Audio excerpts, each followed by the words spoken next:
Today, food safety is an important issue. The general public both expects and demands that the food they purchase is free from harmful contaminants and dangerous bacteria. Consequently, many regulatory standards and systems have been put into place to ensure the safety of our nation's food supply. Food safety audits are performed throughout the food chain to ensure that food is grown, harvested, packed, stored, and shipped in a manner to ensure that our food stays safe from the farm field all the way to the final retail sale. As an important part of the food chain, it's critical for you as farmers and packers to ensure that your product is grown and packed as safely as possible. There are food safety audits specifically designed for this part of the food chain. There are different audits that are widely used and accepted in the United States as well as around the world. These audits are provided by both private contractors and state and federal agencies. Additionally, your buyers may require a farm or packer to receive specific audits to meet the standards of their particular food safety program.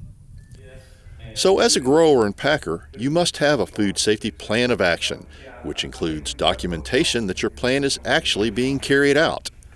One way to achieve this is by developing a food safety quality manual. Each quality manual should be designed and implemented in a way that it addresses all the questions required by a third-party food safety audit. This video will give you some basic guidelines on how to design a food safety quality manual that will lead you through a successful food safety audit. Not all audits have the same required policies, so your quality manuals should cover the required policies of each specific audit. Specific documents will need to be on hand during audits to address whatever questions that specific audit covers. Examples may include documents covering water quality test results, shipping and receiving invoices, chemical labels, and training verification. Daily reports should be on hand for the verification of required activities such as washing, sanitizing, pH test, bathroom cleaning, field activities, and chemical applications.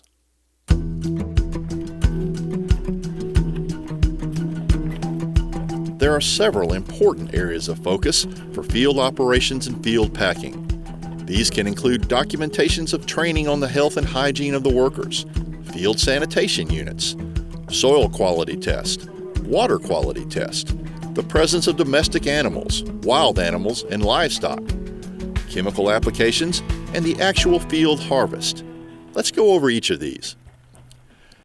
Health and hygiene policies should be established by the facility and used to train all personnel regarding all proper personal health and hygiene practices. This could include policies covering hand washing, sickness, blood and bodily fluids, first aid, and the disposal of contaminated product. Toilet facilities must be readily available for all workers. If there are no toilet facilities available, a field sanitation unit must be provided. The number of such units and the condition and placement of these units must comply with all applicable state and federal regulations.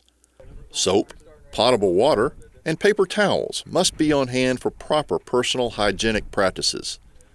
Signs instructing employees of these hygienic practices should be placed on each field sanitation unit. Field sanitation units must be cleaned and restocked with soap, water, and paper towels on a daily basis. The suitability of the soil needs to be examined. A previous land use risk assessment must be performed on all fields. If previous land use indicates a possibility of contamination, what preventative measures have been taken to mitigate the known risk?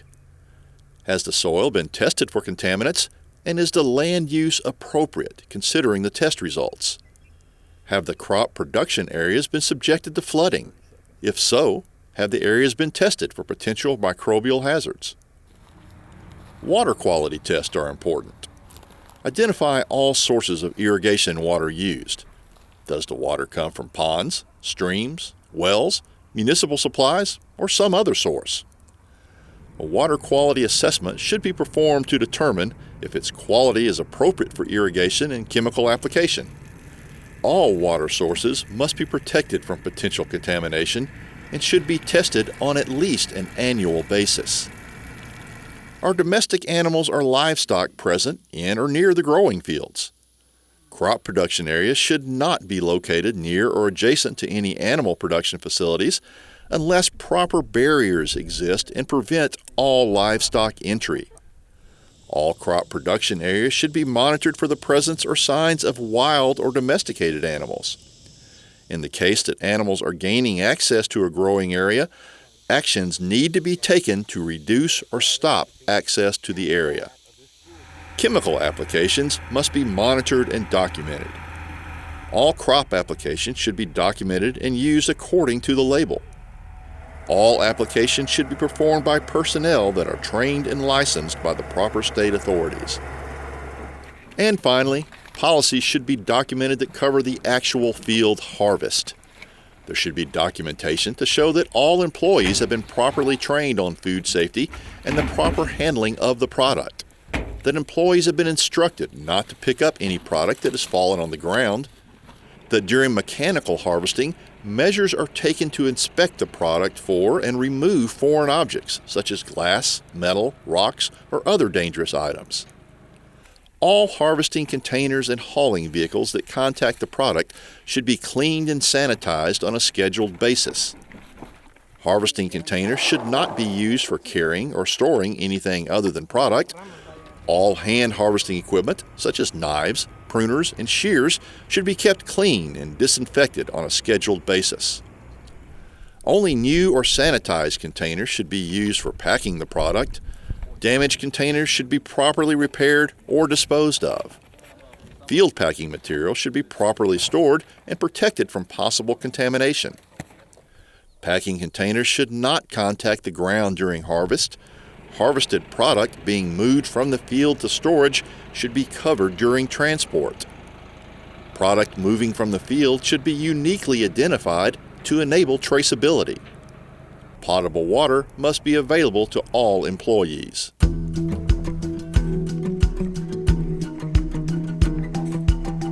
There are several additional areas of focus for packing facilities. These include personal health and hygiene, general facility housekeeping, product handling practices, water quality, refrigeration, transportation, pest control, and traceability. Let's go over each of these. Policy should be established by the facility and used to train all personnel regarding proper personal health and hygiene practices, such as hand washing, sickness, first aid, blood and bodily fluids, hair nets and beard nets, and disposal of contaminated product. There should be stated policies about the general housekeeping of the packing facility. The facility grounds should be well maintained, free from litter and standing water. Outside garbage cans should be closed and located away from the entryway. The facility interior should be clean and maintained in an orderly manner. Pipes, ducts, fans, and ceilings over product handling areas should be clean. Employee facilities and break rooms should be clean and located away from the packing area. Glass material, such as light fixtures above the production area, should be contained in case of breakage. Chemicals not approved for use on product should be stored away from packing areas. Only approved food-grade lubricants should be used in the packing facility. Potable water must be available to all employees. All machinery should be properly serviced and maintained in a way that it cannot contaminate the product in any way. For example, hydraulics, forklifts, and motors must not be leaking fluids. All restrooms should be cleaned, sanitized, and stocked with toilet paper, soap, and paper towels on a scheduled basis. Handling practices are important. All employees should be properly trained on food safety and the proper handling of the product. Source water for the packing facility should be potable.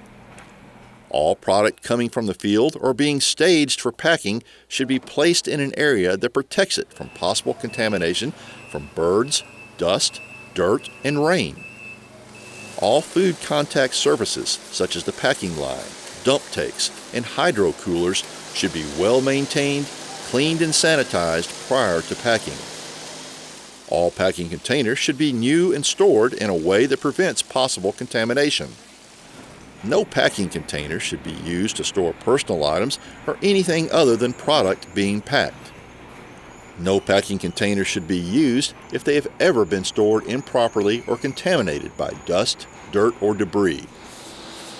Employees should be instructed on what to do with product that has been dropped on the floor.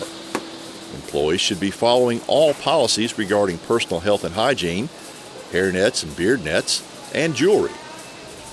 Product packing areas should not be subject to possible contamination from cobwebs, hanging insulation, bird nest, or anything above the packing areas.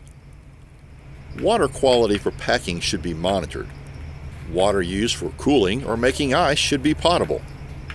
Water treatments and exposure time for the product should be monitored, and the facility should demonstrate that it is appropriate for the product. Refrigeration is very important. Climate-controlled rooms should be monitored for temperature, and thermometers should be checked for accuracy. Refrigeration condensation should not come in contact with the product. Transportation is a concern. Trucks and trailers must be clean, in good physical condition, free from odors, dirt, and debris. The product should not be loaded onto trucks or trailers which also carry possible contaminants, like seafood, meat, or chemicals. Transportation vehicles should be loaded to minimize damage to the product, and refrigerated trucks or trailers are required to maintain a temperature range specific to the product being transported. Measures must be taken to exclude animals or pests from the facility. There needs to be an established pest control program in place. Service reports for the pest control program should be available. Interior walls, floors, doors, and ceiling should be well maintained and free from major cracks and crevices. Bait stations should be placed around the outside perimeter, and rodent traps should be placed around the inside perimeter. Finally, records must be kept to ensure the traceability of the product, which includes the source of incoming product and the destination of outgoing product. These records should uniquely identify the product for traceability.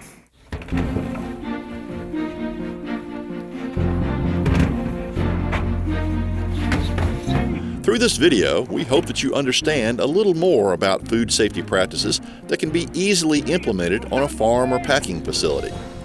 There are a variety of food safety audits that may be required before your product can be sold. As a result of completing a food safety audit, this will increase market opportunities and avenues to sell your product.